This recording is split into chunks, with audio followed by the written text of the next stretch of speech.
Today, we're diving deep into one of the most powerful and honestly unforgettable chapters in the entire Bible, Numbers 20. This isn't just a story, it's a pressure cooker. It's about leadership, grief, and how one single catastrophic mistake can change everything. Just think about that for a second. Imagine you've dedicated your entire life to a single mission. What could you possibly do in one moment of intense pressure that would cost you the finish line? That's the question at the very heart of this story, and it's what makes it feel so raw and relevant even today. All right, let's get into it. Okay, so our story really breaks down into three key scenes. And this first one, it's all about grief and rebellion building up to an explosion. We're in the middle of nowhere, the wilderness of Zin, at a place called Kadesh. So we start with verse 1, and the very first thing we see is a death. Miriam, who is Moses' sister, a prophetess, a leader in her own right, she has died and been buried. Now, this isn't just a side note. This sets the entire emotional stage. The chapter kicks off with Moses and Aaron drowning in personal grief, and that's the state they're in right before a massive crisis hits.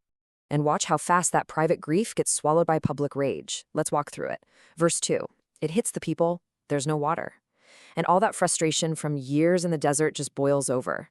Verse 3, they literally swarm Moses, screaming at him, "We wish we died back with the others." They're actually looking back fondly on the plagues. Then, verse 4, the attacks get really personal. "Why did you drag us and all our animals out here to die?" And finally, in verse 5, they twist the knife. They call the place evil and start listing all the good things they had in Egypt: figs, grapes, pomegranates, and then land the final punch. And there isn't even any water to drink. So in verse 6, you can just feel the crushing weight of it all. Moses and Aaron, totally overwhelmed by this mutiny, they just leave. They walk away from the screaming mob, go to the entrance of the tabernacle, that holy tent of meeting, and they just collapse, face down in the dust. They have nothing left. And it's right there, in that moment of total human brokenness, that the glory of the Lord appears to them. Verse 7 is the shift. We go from all that human chaos to this moment of divine clarity. God speaks. And the instructions he gives in verse 8 are so specific. Step 1, take your staff and get everyone together. Step 2, you are to speak to the rock. Just use your words. That's a huge detail. The miracle was supposed to flow from God's word, not from a human show of force. And in verse 9, Moses gets up and does the first part perfectly. He takes the rod, just like he was told. Everything seems to be on track. But right here in verse 10, something snaps. Moses gets the people together, but instead of speaking to the rock, he turns on them. All that grief, all that frustration from the last 40 years just erupts. He screams, "Listen up, you rebels. Must we bring you water out of this rock?" Did you catch that? We? That's the fatal error. In his anger, he puts himself and Aaron in God's place, as if they are the ones performing the miracle. And then comes the action in verse 11. Moses, just filled with this rage, raises his staff, and he strikes the rock. He doesn't just tap it, he hits it hard. Not once, but twice. He used force where he was commanded to use faith. Now the water does come gushing out. God still provides for the thirsty people. But the act itself, the miracle, was completely spoiled by disobedience. The fallout is immediate, and it is absolutely heartbreaking.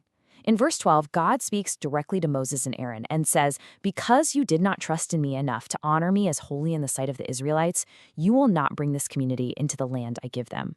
Just like that. 40 years of struggle, and their life's work is taken away from them. And verse 13 tells us the place was named Meribah, which means quarreling, basically a permanent landmark of their failure.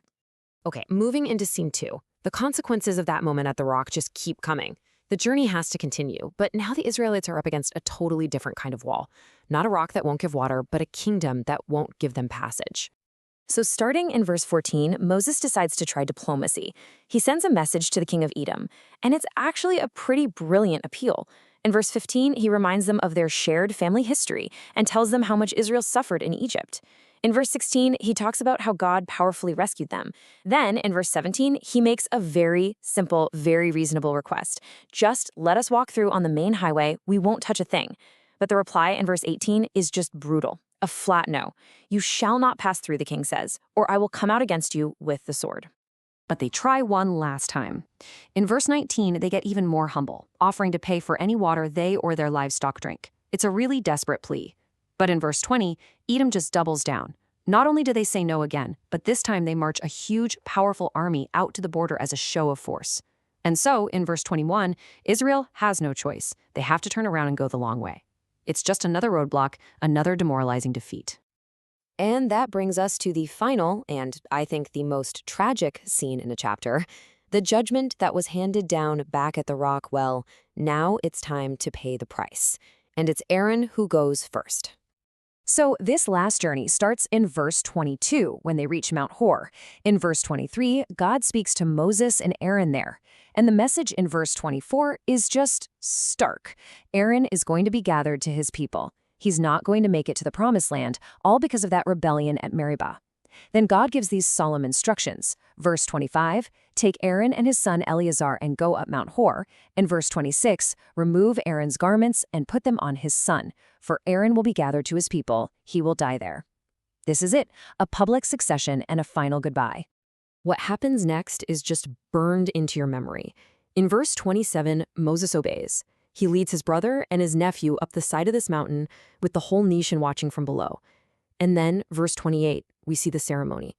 Can you just picture Moses, with his hands probably shaking, as he unties and removes the sacred, beautiful robes of the high priest from his own brother, and then places them on his nephew, Eleazar? The leadership, the mantle, is passed. And right there, on that lonely mountaintop, Aaron dies. And in the final verse, verse 29, Moses and the new high priest, Eleazar, they walk back down the mountain alone.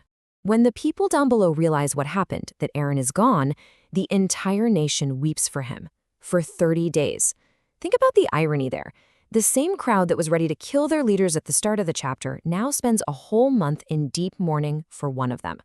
So we end up right back where we started. From the grief for Miriam to the rage at the rock, the disobedience, the judgment, the slammed door at Edom's border, and finally, Aaron's lonely death on a mountain.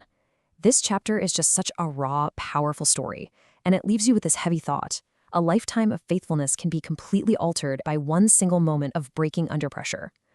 What does that tell us about the immense and sometimes crushing weight of leadership?